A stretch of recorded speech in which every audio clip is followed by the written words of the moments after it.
Hey y'all, I am Marshall Ware Mabry IV, and I'm playing Juicy in the Alliance Theater production of Fat Ham.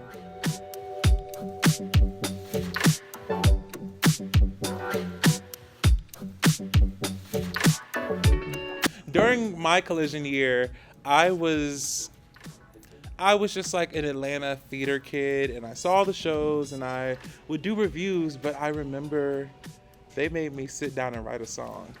And I was like, I'm not Quincy Jones, I'm not Babyface, I don't do writing songs. And I wrote a song, it was my first love song, and it made it in the show. And I remember leaving there and I was like, baby, I write love songs. I was like, poet, down, okay? So it gave me this weird, I don't know, people at a place like the Alliance, seeing you and affirming you, there's nothing that can kind of be more powerful as a young artist. I mean, this is the Alliance. Collision was my first ever paying gig as an actor. I was 17, and people are like, you're not a professional until you get paid for it. And that was the first time that I started saying I was a professional.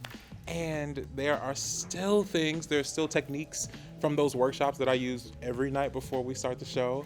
I think Collision changed the way I looked at artistry, but also devising, and how I looked at my voice in the context of creating. The way Collision empowers young people to find who they are literally on stage in front of an audience is the most kind of earth-shaking thing that you can have happen to you as a young artist. Juicy, I don't know, it felt like James had taken like this diary entry, and I met Juicy when I was hyper fixating on Hamlet too. So it was just like, it was real weird. It was real weird for me, because I was going to bed every night watching the RSC production of Hamlet, and then I read Juicy, and I don't know, I knew him. I knew him so deeply, and it was the first time that I didn't, I looked at a character and I could put my trick here, I could put my trick here, and it was more so that this character just speaks to so much of what I care about, the kind of service I care about in terms of art and storytelling. Yeah. And I haven't met another character like Juicy like that since, so yeah. The beautiful thing about Fat Ham for me is that I read the play before it won the Pulitzer, and the first thing I recognized was that I knew these people. I knew the people on the page. Yes, the Pulitzer Prize committee came and they were like, this is great, but before any of that, I knew the people on the page. And that was an affirmation for me to say, no, it's okay to write what you know, and what you know it's worthy.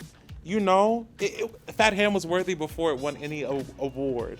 It was worthy, but now we've raised it to this literary excellence level, and it's our AAVE with our Shakespeare. It's our voices, our song, our culture on display, and it is just as worthy as any other play. I think it's so, more than anything, especially coming from a playwright like James Imes, who did not go to school for playwriting. It's important that we know that you can write what you know, make it yours, make it beautiful, make it new, and it'll find who it needs to find.